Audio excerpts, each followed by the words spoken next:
It's really difficult, isn't it, with society, because you think that it's related to cash. Yeah. And your metric for success is how much I earn comparable to everybody else in my inner circle. And it's not really until you make the money or somebody like a mentor picks you up and makes you see things differently. It's very difficult to project forward, isn't it? Yeah, I mean, it's ingrained in our society. People say, oh, he's successful, and that always means he makes a lot of money. Yeah. Always. I mean, it's what does that even mean? He's successful. Is he miserable and screams at his wife? Well, That's what did we start off talking about? Parenting. Exactly. You know, yeah. What do we want to be? What would we give to be great parents? We'd give every single penny, right, for our child to look at us and think, I want to be my dad.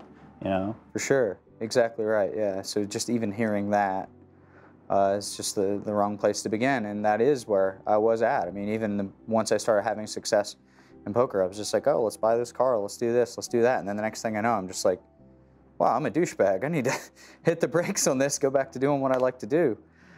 What were the early jobs that you had that you can clearly identify value that you've brought into your career as a high-stakes poker player? Well, I was a finance MBA in college, and that small amount of math that I was focusing on whenever I wasn't playing poker has actually benefited me, learning how to use spreadsheets and be a little more organized or whatever. That's helped. Sports helped a lot, man. Coming back from a major injury, playing team games, sports were a very big deal. I fought too, I boxed, and that was good for mental toughness and discipline. And then I did get a job out of college, but it didn't really do anything for me other than help me have the realization that, oh yeah, I really need to play poker. This isn't my thing. Yeah. Yeah. Yeah. So that would really be the only It does job. take that sometimes, though. In life, we sometimes have to take a vow, right? We have to say, I'm never gonna work for anyone, and then that vow allows you to then make the correct decisions beyond it, because you're never going back beyond that point. No, I mean, I had $115,000 surgery and college debt. I got screwed with a surgery bill, and I had about $7,000 in my bankroll, and I quit a job that was starting at $65,000 US a year and could have, with incentives, been over 100K, and I just like knew it wasn't right. I was like, I'm broke and in debt, but I think I can win a poker, and it makes me happy to do it, and I just did it. What is it that makes a Jason Koon or an Isaac Axton or a Daniel Jungerman Cates shun that journey, which is almost like handpicked by society? Like, it's like we're designed to go down this way and to live this life and to get the mortgage we can't afford and the job we hate. What is it about this core group of people who have said, no, we're going to take the contrarian view? Is there anything that stands out for you?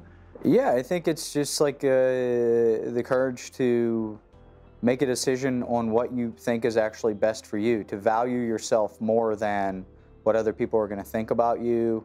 Like in the greater scheme of things, I was like, oh man, I'm probably going to, or there's a chance I fail at this and I'm going to be mocked for quitting my job and going to school and doing this and that. And I was deeply afraid of that.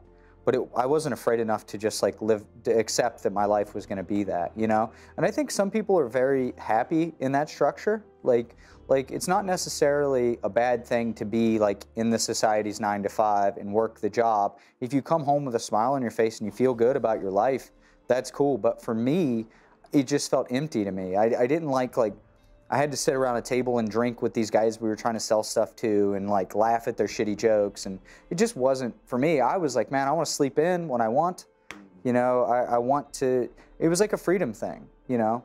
But that being said, it's like I've still been a slave to myself several times throughout my poker career. It's like I've made thousands of mistakes in that same line of thinking of like, oh, I'm making a lot of money right now, so I just need to play like 80 hours a week. And then the next thing you know, I lose 15 pounds. I'm like feeling like shit. I'm stressed out. And that's the exact same mindset. You know, I need to get all of this paper and put it in my bank account because I can. And then, you know, you're no better off. So it's really just constantly reflecting and resetting and just saying, I want to live a life that is at least what I think is directed in the way that I want to be, how I want to live. We're always influenced by things constantly, and it's like that deprogramming is really hard because we're all influenced to believe that we like things that we probably wouldn't in a vacuum, you know, without pressures.